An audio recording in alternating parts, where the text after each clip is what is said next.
लिख लिए हो? अच्छा अच्छा, ठीक ठीक ठीक। अब चलो आगे हम इसके बारे में बात करते हैं। कुछ शर्त होती है ना भाई। मान लो जैसे हमने बोला ना कि आम के पेड़ को आम का पेड़ ही बोलते हैं, उसकी कुछ शर्त होती है। वैसे ही इसमें भी अब दूसरा जो हमारा चीज होगा वो देखना होगा। क्या चीज? तो कंपेरिजन, यानी कि तुलना करना। मान लीजिए हमारे पास दो भिन्न है। कौन कौन सा? 1/2 और दूसरा 2/3। ये दो भिन्न है ना।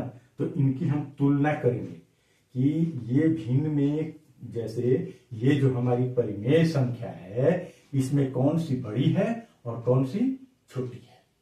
तो इसके लिए दो हमारे पास नियमावली है। दो नियम बेसिक रूप से होता है कि एक तो हम इसको तिरछा तिरछी गुणा कर देंगे, है ना। तो जैसे हमने तिरछा तिरछी गुणा किया, 1 में 3 का, है ना, और इसके बाद से 2 में 2 का। तो ये कितना आ गया? 3, और ये कितना आ गया? 4 आ गया ना। तो ये तो दिख रहा है कि कौन सा बड़ा है। 3 छोटा है 4 से। ये एक बात समझ में आ गई ना। ये पहला चीज। अब देखिए, इसको एक और विधि है जिसके द्वारा हम जान सकते हैं कि इन दोनों परिमेय संख्या में कौन बड़ा है और कौन छोटा है। उसके लिए हम लोग क्या करते हैं कि एलसीएम निकालते हैं। क्या निकालते हैं? एलसीएम, यानी कि लोएस्ट कॉमन मल्टीपल। समझ में आ रही है ना। तो ये इसका हम जब एलसीएम निकालेंगे तो कितना आएगा? अब इतना तो 2 और 3, अब ये कटने वाला है नहीं, 1 से ही कटेगा, है ना। 1 से ही कटेगा और फिर 2 3 आ जाएगा। तो यानी कि इसका एलसीएम कितना होगा? 6 होगा। अब क्या करते हैं, इसका जो हर है यानी कि डिनोमिनेटर, इसको हम क्या करते हैं? इक्वल कर लेते हैं। जैसे इक्वल करेंगे हमारा आंसर मिल जाएगा। तो इसके लिए हम लोग क्या करते हैं कि जैसे 1/2 हो गया, है ना, और यहां लिख लिया हमने 2/3। अब 6 है तो इसमें किस संख्या का हम गुणा करेंगे कि ये भी 6 हो जाएगा, ये भी 6 हो जाएगा। तो 2 का पढ़ा पढ़िए, 2 दूनी 4, 2 3 6, यानी कि 3 से। तो 3 से अगर नीचा हमने गुणा किया तो 3 से हमको क्या करना पड़ेगा? ऊपर भी गुणा करना पड़ेगा। फिर वही चीज यहां कितना है? 3 है। तो हम किस संख्या से गुणा करेंगे कि हमें 6 प्राप्त होगी?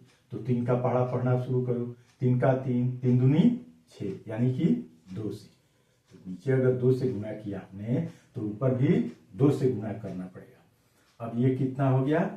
3, और इसके बाद 2 3 6, ये 2 दूनी 4 और 3 दूनी 6। अब जब दोनों का ये एलसीएम समान आ गया तो जो अपना अंश बड़ा होगा वही इसका उत्तर होगा। तो इसमें बड़ा कौन सा है? ये 4, यानी कि 3/6 से बड़ा है 4/6। समझ में आ गया ना। तो हम क्या करते हैं, कितना हो संख्या हो, जैसे थोड़ी सी और देखते हैं। ये समतुल्य भिन्न की तरह से करके समान भिन्न बना करके किसी संख्या के, जैसे मान लो कि 1/2 है ना। तो अगर हम बोलें कि 1/2 के समान ही और हमको भिन्न चाहिए, परिमेय संख्या चाहिए, तो उसको कैसे प्राप्त करेंगे? तो ये हो गया, 1 में हमने नीचे और ऊपर दोनों में 2 से गुणा कर दिया।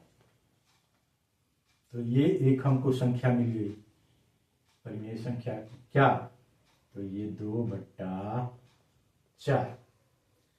अब हमने दूसरा क्या किया कि 2/4 को हमने 3 से गुणा कर दिया, 3 से नीचे और ऊपर। तो ये कितना हो गया, 3 दूनी 6 और 4 तीन 12। तीसरा 6/12। अब इसमें हमने कितने से गुणा किया, तो 4 से हमने गुणा किया, तो 6 का पहाड़ा 4 बार पढ़िएगा तो 6 चौका 24 और 12 का पहाड़ा 4 बार पढ़िएगा तो 12 48।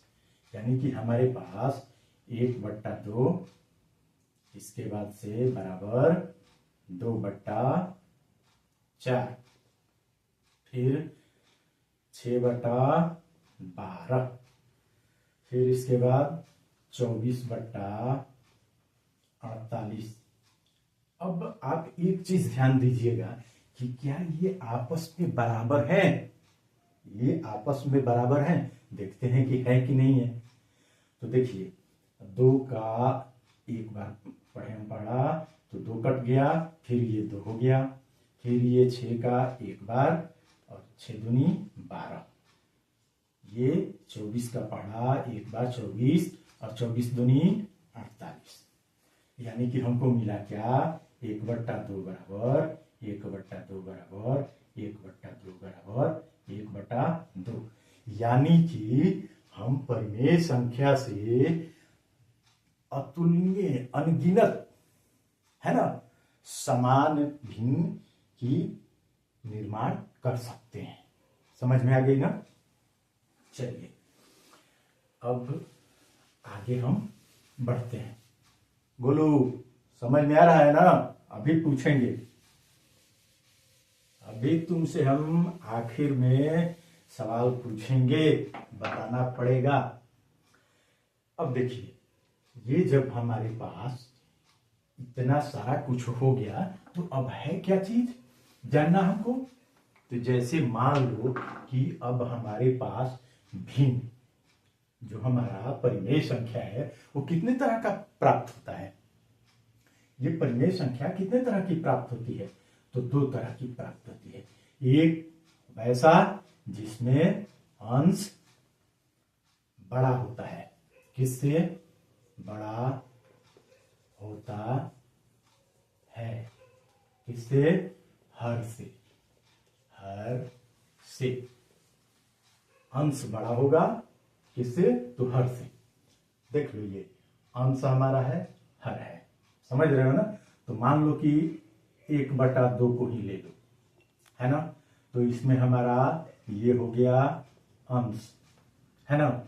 और इसके बाद से बोलते नहीं हो तुम लोग, देखो मैं कुछ भी लिख रहा हूं, मैं इसीलिए ऐसे लिखा कि आप लोग तो कुछ बोलिएगा, सही है तो भी और गलत है तो भी बोलना चाहिए ना।